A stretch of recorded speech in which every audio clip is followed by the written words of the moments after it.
With an open mind. Dhamma Talks by Sayadaw Jhaneyya. Dhamma Talk 4, on Defilements. The following talk is based on the well-known sutta, the simile of the Great Log, Sutta, number 241, 4, Salayatana Samyutta. The majority of human beings overindulge in pleasure and gain. Only a few people, namely noble, wise and virtuous individuals, are able to sacrifice and relinquish these attachments. The first group may possess merit, but lacks wisdom and the capacity to abandon defilements. The second group possesses both visual knowledge and karana conduct. The first group includes some world leaders, politicians, and wealthy individuals. They know only how to indulge in sensual pleasures, thereby wasting their precious opportunity to benefit the world.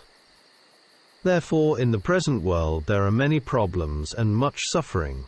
Two qualities are especially important for spiritual growth: compassion and wisdom. Compassion gives rise to the willingness to sacrifice for the benefit of others. Wisdom enables one to act effectively and appropriately. Practitioners should understand the nature of the mind. Seeing consciousness, hearing consciousness, and other sense consciousnesses are all forms of consciousness belonging to the cognitive process, Vithikita, the knowing mind. The surrounding societies of not knowing moha strongly influence people who have three wholesome roots, tihetuka. For example, just as the child of a fisherman often becomes a fisherman, though other factors may also play a role. In essence, the mind is frequently dominated by sensual desire and defilements, which overwhelm it. As a result, yogis often give various reasons for being unable to practice. Repeated improper attention gradually becomes habit, that is, character. When there is a strong habit of indulging in sensual pleasure, this habit matures into character and clinging. Whether character becomes wholesome or unwholesome depends on attention. Character and clinging eventually become latent dispositions. When these dispositions are strong, powerful defilements, kilesa, arise. Latent defilements do not have the characteristics of arising, presence, and passing away, that is, the three sub-moments. I explain these matters because yogis may otherwise take defilements too lightly, or approach them in a careless manner. Living beings take rebirth beginning with greed and craving. Latent dispositions do not exist as material entities, but as strengths of force or energy, similar to electrical or magnetic power. They continuously overwhelm the ordinary mind. For this reason, all defiled minds are called unknowing minds. They are unable to properly take the object, and instead overwhelm the knowing mind, which otherwise would be capable of apprehending the object clearly. For example, when one sees a physical form, eye consciousness arises. However, the defiled unknowing mind overwhelms seeing consciousness, preventing discernment of the arising and passing away of mind and matter. Instead, one perceives a man, a woman, a person, someone beautiful, or someone attractive, thereby missing reality. Insight meditation works to reduce the energy of defilements, that is, to battle and weaken the kilesas. Therefore, I ask you to contemplate by focusing properly, not by allowing defilements to enter. When samadhi becomes well established, seeing is just seeing, hearing is just hearing, and so forth, arriving at the level of equanimity, upekkha. At that point, wanting, clinging and action do not arise. This is the cessation of kilesa, specifically ignorance, avidya, and craving, tanha, which otherwise overwhelm the unknowing mind. Thus, defilements cannot be penetrated by practicing lightly or casually. Views such as, when tired one must change posture, or when itching one must scratch, are incorrect. Referring to a meditation system taught by a lay teacher who expounds a version of the middle way. Continue to explain the 10 insight corruptions. Faith, saddha, the yogi wishes to offer one's life to the Buddha.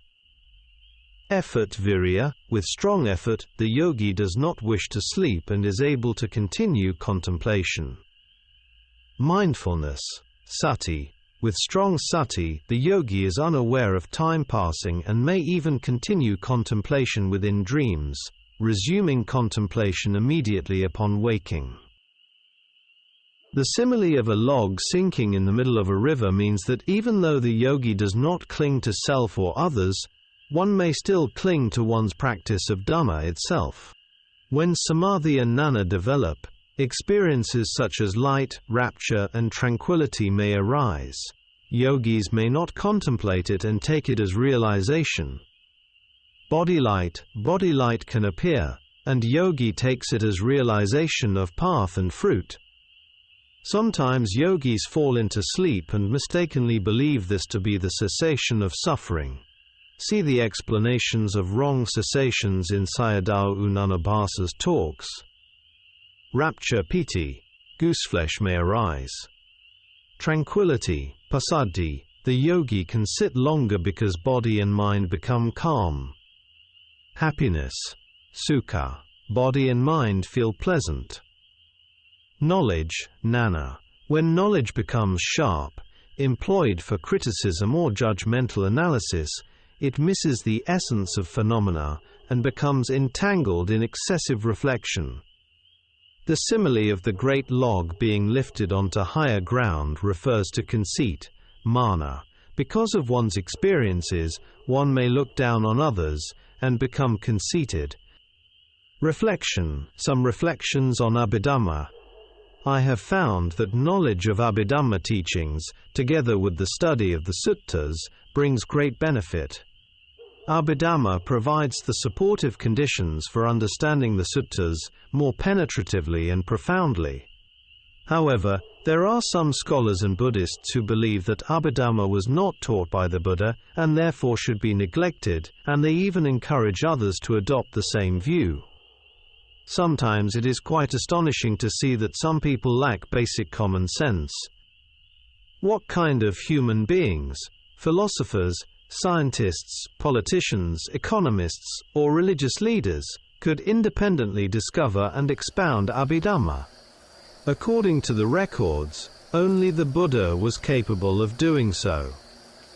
The Buddha expounded Abhidhamma in the heaven of the 33 gods, Tabatimsa, and later related it to Sariputta, who passed away before the Buddha. Therefore, during the first council, no one was able to recite it. This may be one reason why Abhidhamma was not formally recorded at that council. This does not mean that we should accept everything blindly from the texts. Ledi Sayadaw himself was a very good example of critical inquiry. I have read some of his Dhammadepanis, and found that he adopted a critical approach toward the commentaries, always examining them from a practical perspective, such as in his treatment of Paramatthadipani topics. Consequently, his views sometimes differed from those of certain commentators. I have also read a Dhamma book by Mahaganthayon Sayadaw, Ashinjanakabhivamsa. This work consists of a long series of Dhamma discourses on patana, conditional relations. In several places, Sayadaw explained Abhidhamma through the framework of the suttas, and at other times explained the suttas through Abhidhamma. In this way it greatly enhanced our understanding of the Dhamma.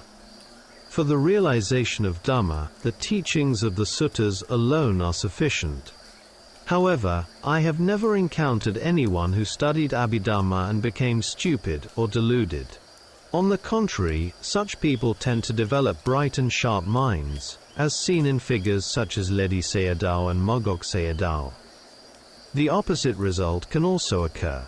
People who possess a great deal of worldly knowledge, much of which is unnecessary, such as that from modern media, are often led into confusion, polluting the mind and increasing defilements, kilesi. People become lost in worldly knowledge, and never progress in the Dharma. Instead they engage in excessive proliferation and thinking. We can see the consequences of this clearly in today's world, even at the international level. A simile or analogy arose in my mind. It is like comparing the Himalayan mountain and an egg. Worldly knowledge is like an egg, whereas Abhidhamma knowledge is like Mount Himalaya. If an egg were to strike Mount Himalaya, what would happen? Only the egg would break into pieces. Anyone who uses worldly knowledge to measure the Dhamma will inevitably fail.